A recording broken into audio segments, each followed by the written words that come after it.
আরে ফোন ধরতেছে না কেন? তোমার কাছে এই জায়গাটা কেমন লাগে? জায়গাটা অনেক ভালো, আমি এর আগেও আসছিলাম বেশ কয়েকবার। চারপাশটা অনেক সুন্দর, পরিবেশটাও নিরিবিলি থাকে। এই জায়গাটা কিন্তু অনেক সুন্দর। শরীফ, তুই এখানে? তোরে আমি ফোন দিতেছি, ফোনটা তো ধরবি।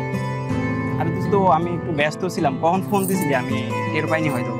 তোর সাথে আমার ইমার্জেন্সি একটা কাজ আছে। এই 1 মিনিট আমি একটু আগাই দিয়ে আমি আসতেছি। ওকে।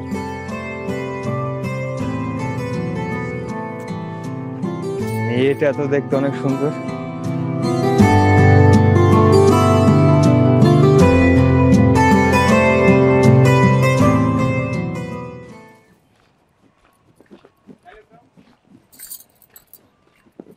আচ্ছা শরীফ, আমার আর্জেন্ট কাজ আছে, আমি তাহলে বাসায় চলে যাই। আচ্ছা ঠিক আছে, যাও তুমি তাহলে, আমি ফ্রেন্ডের সাথে আসছি, ফ্রেন্ডের সাথে দেখা হবে। আচ্ছা ঠিক আছে, বাই। আচ্ছা ঠিক আছে।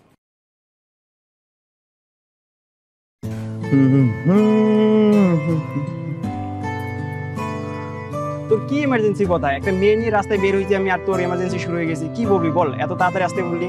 আরে তারা আছে দেখে তো তোরে আসতে বললাম। আরে মেয়েটা কে? আর ও তো আমার বেস্ট ফ্রেন্ড। তোর বেস্ট ফ্রেন্ড? কেন, পছন্দ হয়েছে নাকি? এই তো বুঝতে পারছিস, ওরে আমার অনেক পছন্দ হয়েছে, দেখতেও তো কড়া, একটু ম্যানেজ করে দে না। আরে অসুবিধা নাই, তুই আমার বেস্ট ফ্রেন্ড না, ম্যানেজ করে দেওয়া যাবে। ফোন নাম্বারটা দে না। ফোন নাম্বার লাগবে? ফোন নাম্বার ছাড়া যোগাযোগ করবো কি করে? আরে এটা কোনো বিষয় হইলো? আচ্ছা নে বল।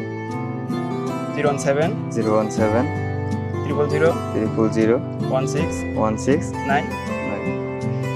ফোন নাম্বার কইছিস না তুই?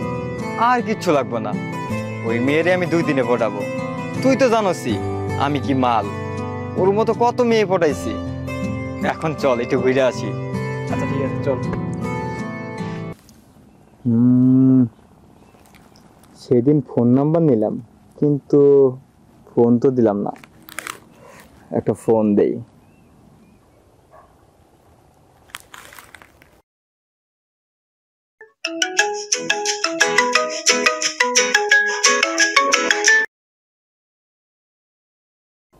হ্যালো।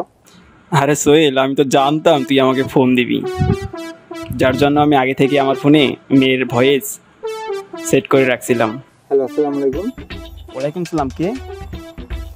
আমি সোহেল। সোহেল কে? এই সেদিন আপনি আর শরীফ রাস্তা দিয়ে যাচ্ছিলেন, আমি শরীফকে রাখলাম। ওইখানে যে ছেলেটা দাঁড়িয়েছিল ওই ছেলেটাই আমি, আমার নাম সোহেল। ও আচ্ছা, আপনি আমার ফোন নাম্বার কোথা থেকে নিয়েছেন, কেন নিয়েছেন? একটা ছেলে একটা মেয়েকে কেন ফোন দেয় বুঝতে পারতেছেন না? আসলে আমি আর 10টা ছেলের মতো ঘুরে পেঁচায় কথা বলতে পারবো না। আপনাকে প্রথম দেখাতে আমার ভালো লাগছে, বলতে পারেন আমি আপনাকে ভালোবেসে ফেলছি। ও আচ্ছা তাই? আপনাকে আমার প্রথম দেখাতেই ভালো লেগেছে, কিন্তু আমি বলতে পারিনি। বুঝেনি তো, একটা মেয়ে মানুষ আমি। ও তাই নাকি? আচ্ছা ঠিক আছে, আমি তাহলে এখন রাখি, একটা প্রবলেমে আছি তো আমি। প্রবলেমে আছেন আপনি? কি প্রবলেমে? আচ্ছা বাদ দেন। আরে বলেন না আপনি। আমার না 5,000 টাকা লাগতো। আমি আব্বুর কাছে বলেছিলাম, আব্বু বলল যে বেতন পাইনি। একটু সমস্যাই আছে। 5,000 টাকা? সমস্যা নেই, আমি আপনাকে পাঠিয়ে দিচ্ছি। আরে না না, আপনি কেন দিবেন? আপনার সাথে ফার্স্ট কথা বললাম আজকে। আরে বাবা, আমার টাকা মানে আপনার টাকা, চিন্তা কেন করতেছেন? আমি আপনাকে ভালোবাসি না? আচ্ছা আচ্ছা ঠিক আছে, এত করে যেহেতু বলছেন, তাহলে আপনি এই নাম্বারে টাকাটা পাঠিয়ে দিন। আর আরেকটা কথা, টাকাটা কিন্তু আমি আপনাকে এই মাস পরে, আব্বু যখন আমাকে টাকা দিবে তখন আমি আপনাকে পেমেন্ট করে দিব। দিতে হবে না আমাকে, আপনি দেখে দিন। বললামই তো, আমার টাকা মানে আপনার টাকা। আচ্ছা ঠিক আছে, আম্মু আছে তো, আজকে তাহলে আমি ফোনটা রাখি, পরে ফোন দিব আমি। ঠিক আছে। শালা, আজকে তো নিছি 5,000, আরো যে কত কিছু নিমু, দাঁড়া। আরে পাইছি রে মামা, খরা মাল। 5,000 টাকা কেন, ওর জন্য তো আমি 5 লাখ টাকাও দিতে পারি। মাত্র 5,000 টাকা, এটা ব্যাপার হইলো? বিকাশে এখনই পাঠিয়ে দিই। মাল পাইছি রে, করা মাল। শরীফ রে বলতে হবো,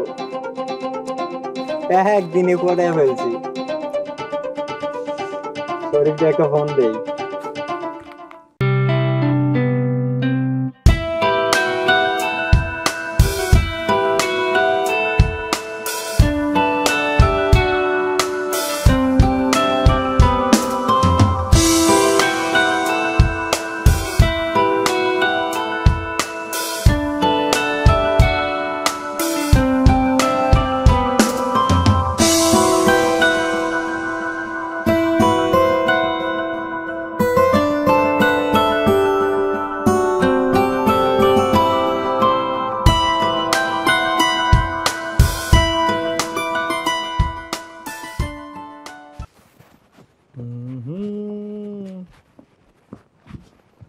কিরে এত খুশি খুশি লাগতেছে কেন? আরে মামা খুশি থাকবো না, মাল তো ওইটা পড়ে ফেলছি বুঝছস। ওর সাথে এখন আমার রেগুলার কথা হয়।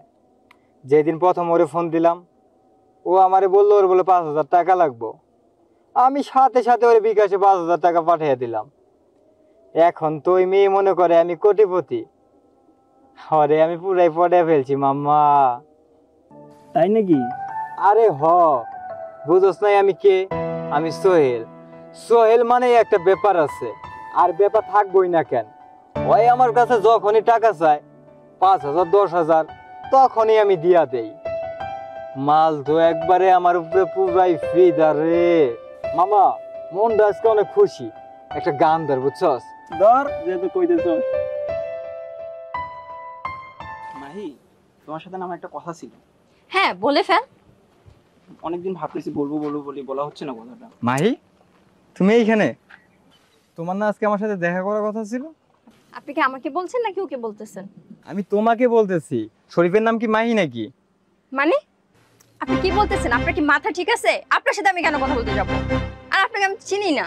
আরে বাবা, তুমি কেন এরকম করতেছো? তুমি তো আজকেই আমার সাথে কথা বললা। দেখেন আপনি কিন্তু খুব বেশি বাড়াবাড়ি করতেছেন। শরীফ, তুই কিছু বলছিস না কেন? তুই মাহিকে বল না। আদব তো, ও কি বলবে? আপনাকে তো বললাম যে আমি আপনাকে চিনি না। আপনি আমাকে কিভাবে চিনেন?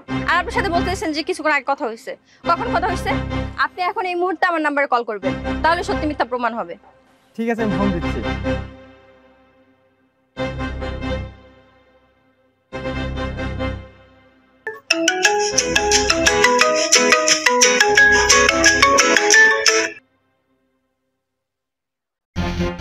কিরে শরীফ, তোর ফোন বাজতেছে কেন?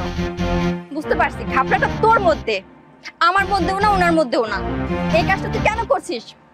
দেখ মাহি, তোকে আমি অনেকদিন থেকে পছন্দ করি। সেদিন সোহেল যখন তোর ফোন নাম্বারটা আমার কাছে চেয়েছে, সেদিন আমি ভাবলাম তোর ফোন নাম্বারটা যদি আমি সোহেলকে দেই তাহলে সোহেলকে পেয়ে যাবে, তাই আমি এটা করছি। তোকে আমি আমার খুব ভালো একটা ফ্রেন্ড মনে করছিলাম, তোর মতো ফ্রেন্ডের আমার প্রয়োজন নাই। চত্ব এ দাঁড়া, তুই আমার সাথে যেটা করছিস সেটা মোটেও ঠিক করিস না। তুই মাহিকে পছন্দ করিস সেটা আমাকে বলতে পারতিস, তাহলে ওর ফোন নাম্বার আমি তোর কাছে কখনো চেতাম না। তুই আমার বেস্ট ফ্রেন্ড। তুই যদি আমাকে বলতি আমি মাহিকে পছন্দ করি, তোর কি করে মনে হয় আমি ওই মাহির ফোন নাম্বার তোর কাছে চাইতাম? তুই যা করছিস সেটা মোটেও ঠিক করিস না। আজকের পর থেকে তুই ভুলে যাবি আমি তোর বেস্ট ফ্রেন্ড। আর শোন, তোকে আমি আজ পর্যন্ত যা যা দিছি সব কিছু তুই আমাকে দিয়ে আসবি, তা না হলে তোকে আমি খুন করে ফেলবো। কথাটা মনে রাখিস।